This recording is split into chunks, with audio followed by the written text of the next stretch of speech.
This 15th episode contains Garuda's journey to heaven to bring the nectar to free her mother, Vinata, from the curse of Kadru. The golden-bodied Garuda stands beneath the sky, radiant with fiery brilliance all around.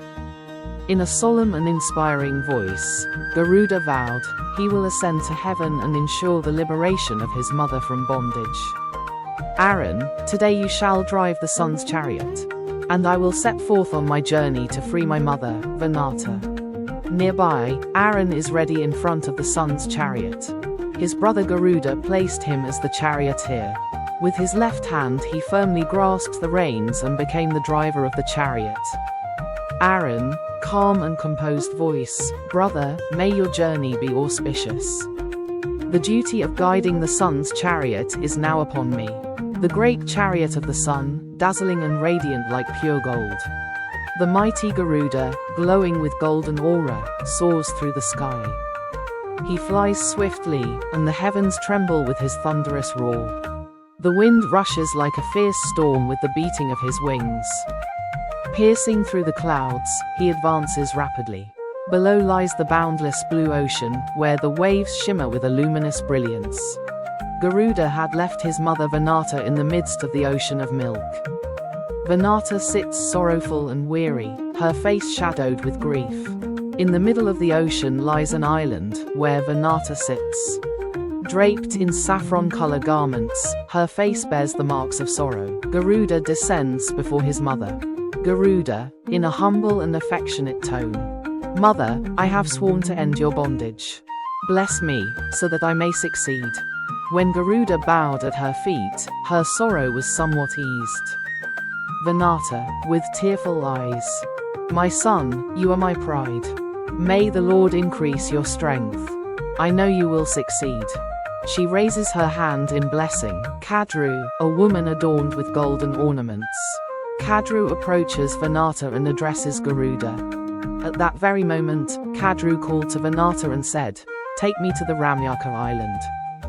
There dwell my sons." Garuda, hearing her words, looked at her, his gaze filled with firm resolve. Kadru, in a commanding and insistent tone, "Garuda, you are so powerful. Take me to the Ramyaka island. There my sons reside." In the distance, a glimpse of Ramyaka island, golden architecture, coral walls, and lush green forests. Garuda, in a serious and thoughtful voice, "Ramyaka island. But I am bound for heaven. Still, since I have been entrusted with this duty, I shall carry you there." Garuda once again soared into the sky. With the mighty beat of his wings, the air shook. He flew with his vast wings spread wide, while Kadru sat upon his back. The vision of Ramyaka island slowly became clearer from afar. Ahead lay the island, but Garuda's eyes were fixed toward heaven. The rays of the sun illuminated their path. Thus began the journey toward his mother's liberation. Vinata lifted Kadru upon her shoulder. Vinata, clad in white, humility upon her face, bore Kadru upon her shoulder. Kadru, in a loud and boastful tone, "See, Vinata. Today your son carries me. You are a slave, and thus your son too serves us." Kadru, a radiant woman, her face full of self-satisfaction. And Garuda soared through the sky on his mighty wings. Upon his shoulders clung the serpents, Kadru's sons. Garuda, golden-bodied, immense, with sharp and resolute eyes, countless serpents entwined upon his shoulders. In an instant, he sped toward heaven. The solar sphere, a vast blazing orb, its rays spreading like tongues of fire. Garuda, his massive wings outstretched, face determined, eyes glowing with resolve. As Garuda drew near the sun, its fierce heat began to scorch the serpents. Serpents, crying out in agony, "Mother, we are burning. Save us." The serpents wreathed, curling their bodies in torment under the blazing heat. Smoke rose from their scorched forms, their bodies shriveled, and they cried out in pain. Kadru, terrified, gazed upon her sons. She realized they were in dire peril.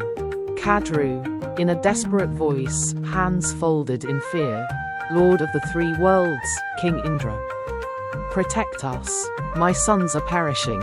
Indra, wearing a golden crown, holding the thunderbolt, standing in the sky with a stern expression. Responding to Kadru's call, Indra appeared. He summoned the clouds, and in an instant the sky was covered with dark clouds. Clouds gathered. Deep blue and grey clouds covered the heavens. Lightning and thunder. With a mighty roar, lightning flashed. The thunder rumbled, and torrential rain poured down. Indra, in a grey, with the heavy downpour, the burning wounds of the serpents were soothed. The serpents were saved by the rain. Their scorched bodies gradually cooled. Serpents, with a sigh of relief. Lord, you have saved us. Arrival at Ramyaka Island, Garuda, spreading his enormous wings, descended upon Ramyaka Island. At last, Garuda brought the serpents to Ramyaka Island. Ramyaka Island. Golden palaces, coral walls, fragrant sandalwood groves, flowers all around, and lush green forests.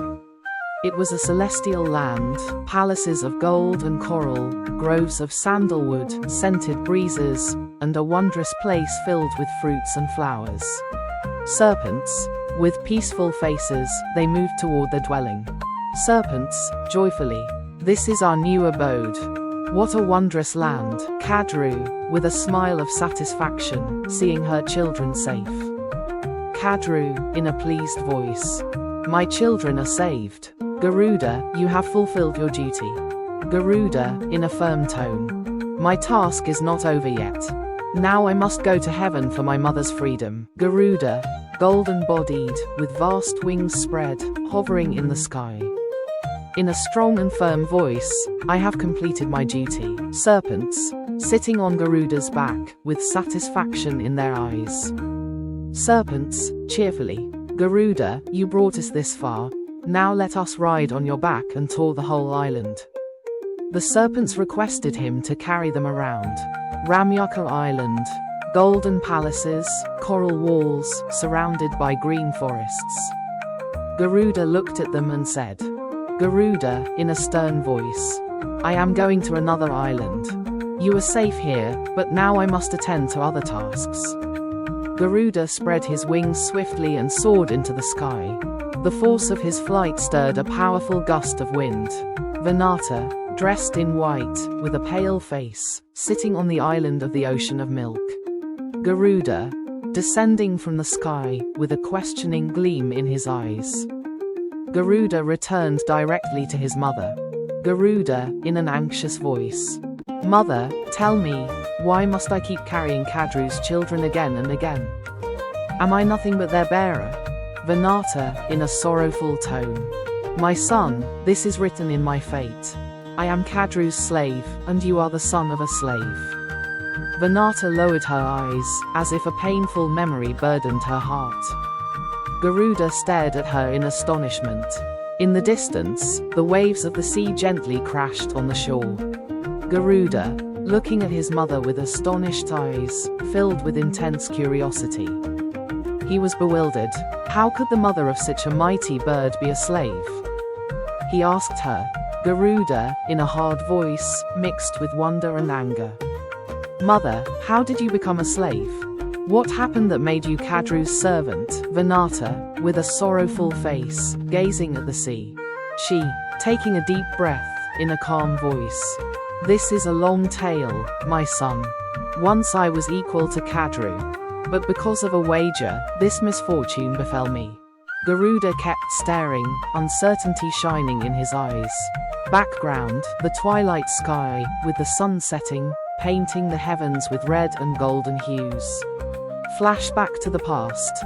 Once, Vinata and Kadru stood together before a great white horse, Uchcheshravas. One day, I and Kadru made a wager about a horse's color. That horse was Uchcheshravas, a divine steed born from the ocean itself. I said it was pure white. But Kadru said part of it was black. Vinata, with a confident smile, beautiful and firm. She, in the flashback, in a confident voice. Uchcheshravas is pure white. If I lose this wager, then I shall be your slave. Kadru, with a cunning smile, surrounded by serpents. She, with a sly grin. So be it, Vinata. Be prepared. For fortune may not always favor us. The horse stepped forward, and its tail appeared to have a black shade. Vinata was stunned, while Kadru's face gleamed with victory. Uchcheshravas, radiating pure brilliance from his body. But Kadru had resorted to deceit. She had commanded her children to cover Uchcheshravas's tail with blackness. I lost, and thus became her slave. Return to the present. Garuda, enraged, his eyes turning blood red. He, in a trembling voice of wrath. Mother, you were deceived. Kadru and her children have acted unjustly. Vinata, with sadness in her eyes, yet a faint blessing for her son on her face. She, in a calm voice. This is fate, my son. If you wish to free me, then fight against destiny itself. Garuda clenched his fists, spread his wings, and lightning flashed across the sky. Sky, deep blue, as if a mighty storm was about to break. Garuda, golden-bodied, standing with massive wings spread. His eyes have turned blood red with rage. He, in a deep, excited voice, upon learning the reason for my mother's bondage, an immense anger arose within me. My eyes turned blood red, and my fierce breath shook the air. He, roaring, with a trembling voice, Kadru has sought refuge in deceit. Mother, you have suffered this injustice. But I will free you. Vinata, sitting before him, her face showing sorrow and helplessness. Garuda spreads his massive wings and swiftly flies into the air, in search of Kadru. Setting, deep red-orange sky, as if a mighty storm is imminent. Kadru, sitting on a throne, black aura spreading, surrounded by her serpent offspring. Garuda controlled his anger and approached Kadru with reverence. He knew he would need strategy to free his mother. Garuda, standing with humility, but his eyes reflect firm determination. He, in a humble yet resolute voice, tell me, mother, what must be done to free my mother? Kadru, pausing briefly, with a cunning smile, bring nectar from heaven, and then Vinata shall be freed. Garuda is stunned, but a fire of victory lights up in his eyes. He bows his head in consent. Setting, regal environment, with serpents coiled all around.